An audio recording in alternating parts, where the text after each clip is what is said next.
On October 13, 1972, a Uruguayan rugby team known as the Old Christians Club takes a plane to fly to Chile for a special match. Most of them never left the country, so this is very exciting, and some family members come along for support. When they start approaching the Andes Mountains that separate Chile and Argentina, the plane shakes a couple of times. A passenger explains that the warm winds from Argentina collide with the cold mountain air, which creates a suction effect that causes slight turbulence. However, as the plane keeps going, the turbulence gets worse and suddenly the plane sinks a few miles. The pilots force the plane to keep going through the stormy winds while everyone holds tight and watches their things fall in the corridor. For a second they see the sun, only for the plane to go down again and hit the mountain as it breaks in half. One of the players is blown away with the tail of the plane while the front keeps going until it crashes into the snow, sending all the seats clashing against each other and killing multiple people in various gruesome ways. One by one, the survivors try to let go of the shock and leave their seats to help the passengers who got trapped. There's blood everywhere and two med students try to guide those with broken limbs to help them calm down. A few guys check on the pilot, but he dies after just a couple of words and the radio isn't working. Others try to scream for help to no avail. The temperature starts dropping fast, especially when night falls, so the survivors huddle together inside the plane, using bodies and bags to try to cover any holes. Many of them can't stop panicking or crying, so they try their best to comfort each other. In the morning, they discover a few more people have died frozen.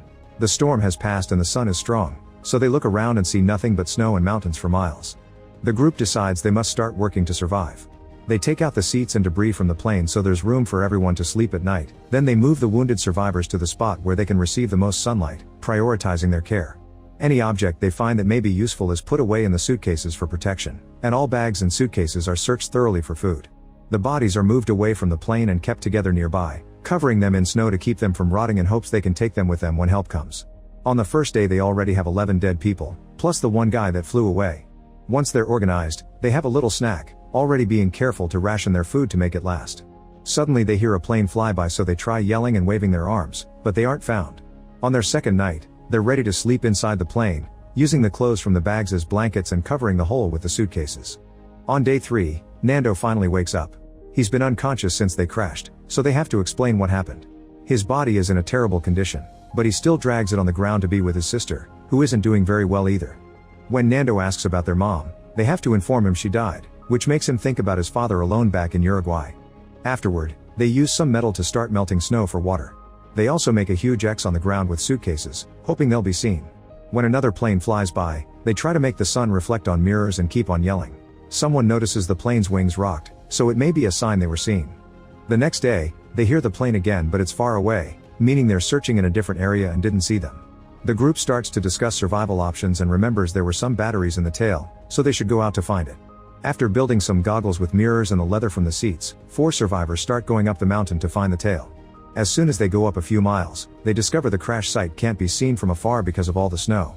This means the chances of a rescue plane finding them are almost zero. At that moment they notice some snow coming down, so the 4 guys decide to return to the crash site for now. Days start to pass and after a week they run out of food. There are no animals or plants in the area, and they try some moss from a rock, but it tastes absolutely disgusting. Nando mentions that he'll eat bodies if he must, and soon an argument ensues over whether they should take meat from the dead passengers. Some survivors mention their pee is black and others mention a fear of going to jail for it, but they don't reach an agreement. As time continues to pass, they get so desperate for food that they start eating anything they can find, like shoelaces and cigarettes. This only causes their pee to get darker. On the 8th day, Nando's sister passes away, and Coco decides to write a letter to his parents, describing the tragedy but also the beauty of the place. A few more storms hit them the following days and they manage to survive by hiding inside the plane. However, by day 21, half of the group gets tired of the situation and makes an announcement. They give their permission for the others to eat their bodies if they die. Then they go outside and with a piece of glass, they take meat from the bodies so they can feed themselves again. Seeing this, a few people change their mind and join the group outside to finally eat too, leaving only 5 people who refuse to become cannibals. The next day they start a proper system to hide most of the bodies while they do the job. That way it's less gruesome and those who aren't chopping don't have to see it. They also start leaving some meat pieces under the sun to warm them up. Sometime later, they find a new suitcase buried in the snow and are surprised to find a radio inside. After building a rough antenna, they manage to turn it on, only to learn from the news that after 66 search missions, the government has decided not to look for them anymore. The entire group has a breakdown as they lose all hope, and 4 people give in and eat human meat. Afterward, 3 guys decide to go out and look for the plane tail properly this time. The first thing they find is lots of debris and 5 bodies, including the guy that had been sucked out of the plane during the fall. They keep moving as fast as they can, which is hard because there's a lot of slipping down while climbing and freezing winds making it hard to breathe. At night, they huddle together against the side of the mountain and try to sleep with a storm raging around them. They wake up covered in snow but alive, however one of them is blind and the other two are very weak, so they go back by sliding down on a piece of debris. After such a traumatic experience, the last guy agrees to eat human meat too and goes to sleep in tears. On day 17, the group has been dealing with a storm for 5 days. They stay inside the plane and try to tell stories to keep the mood up, but suddenly an avalanche comes down, burying the plane and filling it with snow. As the few people that manage to stay on top panic, one of them goes outside, only to notice the storm has gotten worse. Then they desperately start digging in the snow to bring out all the passengers that got buried, and they even pee on the snow to make it melt faster. After lots of work, effort, and screaming, they manage to get everyone out except for a woman, who was so deep down that she died quickly. At that moment they hear a weird noise and discover another avalanche coming, which buries them again and kills a few more men, including the team captain. The survivors immediately create a few holes so they can breathe, but as they keep on waiting, they can only pray while they hear the noises made by falling snow. When they recover some energy, they move 8 bodies against a corner. On day 18, they've been buried for 2 days and the hunger is getting painful. They have no choice but to start getting meat from the bodies, but this time is much harder because they can't hide most of the bodies in snow to avoid seeing their faces. It means they know exactly who they are eating. This makes Numa so angry that he starts digging and breaking the windows, which ends up with the glass hurting his leg. Such thing doesn't stop him though, and he just keeps on digging. On day 20, he finally manages to open a hole in the snow big enough for the remaining survivors to come out. After having a moment to relax and enjoy the fact they're alive, the group begins working on digging out the plane. Numa discovers he has a cut on his foot that he didn't feel because of the cold, but he ignores it and keeps on helping. Eventually the sunny days help them get the plane out and they even start considering sending a few men out on a search again, but they still have no way to survive the freezing nights out there. In the end they agree to wait a few more days since summer is around the corner. On day 34, the thaw finally begins. The 2 injured men from the beginning are very sick, and the med students know there isn't anything else they can do. In just a few hours, they discover Coco has his lungs filled with fluid, but no amount of CPR can help him breathe and he dies soon. When they take out the body, they find his letter and keep it safe. On day 36, the weather has improved enough for Roberto, Nando, Tintin, and Numa to leave on a new search wearing extra layers of clothing to survive the nights. Soon Numa starts feeling dizzy and he falls, so they check his foot and discover his wound is infected. The group thinks they should take him back, but Numa says he's strong enough to return alone and asks them to keep going. As soon as Numa returns to the crash site, he passes out. A few hours later, he wakes up to discover the other sick passenger is hallucinating before dying. The next morning, the group starts working on removing the ice from the cockpit too in case they may need it. Numa wants to help but can't because he's too weak, which makes him feel useless and frustrated. Soon the trio comes back with big news: they've found the tail of the plane. By doing a couple of short trips with the others, they bring lots of clean coats, bottles of rum, cigarettes, and even chocolate. They also find the plane's batteries, so they try to connect them to the cockpit to make the radio work. After lots of work, they manage to get some static going, but they don't get anyone to answer them. Days start passing again, and the group hesitates to go out because spending one night out there almost killed them even with the extra coats. Numa's infection is getting worse and spreading to the rest of his body. The food they found in the tail is still not enough, so they have to start stripping the bones of meat. By now it's become routine and it doesn't bother them anymore. Knowing he doesn't have much time left, Numa stops eating so the others can have more. They try to fix the radio again but the wires cause a small short circuit and they give up.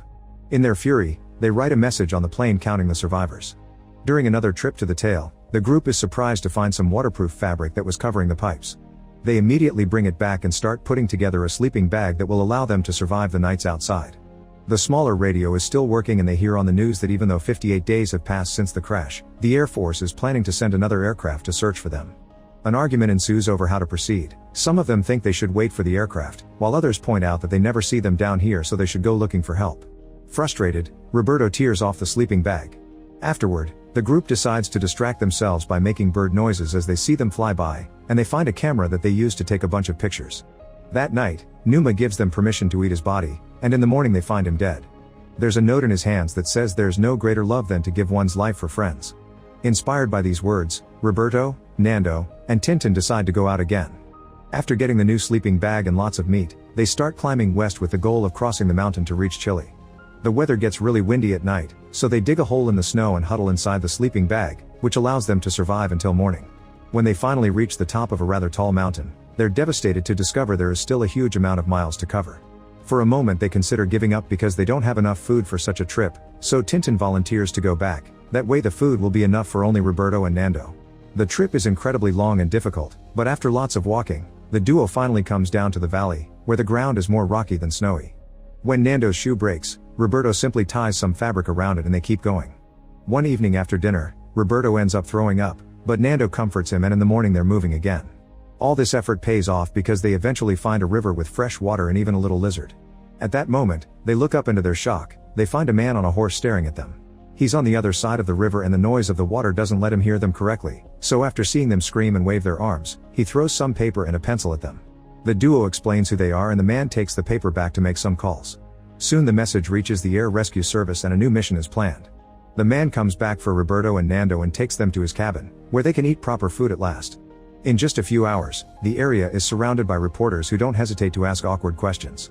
When this reaches the news, the group at the crash site is excited to hear that rescue is coming soon, so they start washing up to look as presentable as possible and gather their things in bags, including pieces of the plane as a memento. When the helicopters finally arrive, they take Roberto and Nando with them so they can act as guides. On day 71, the group is finally rescued, and they cry in happiness as soon as they see the helicopters. Someone records the whole rescue, including the fact the group insists on bringing their bags even if there's no room for them. In total, 16 people have survived. Once they reach the city, their families are already there waiting to welcome them back. Then they're taken to the hospital, where a huge crowd is waiting to call them heroes. The doctors keep the reporters out and run full tests to check on their health, especially since they notice the skeletal state of their bodies. Since they can barely move, they help each other have a shower, and then their families get in charge of their grooming. Each survivor is given their own bed, but that night they're still dealing with the aftershock, so they huddle up to sleep as a group. Make sure to subscribe and turn on notifications so you can watch more videos like this. Thanks for watching.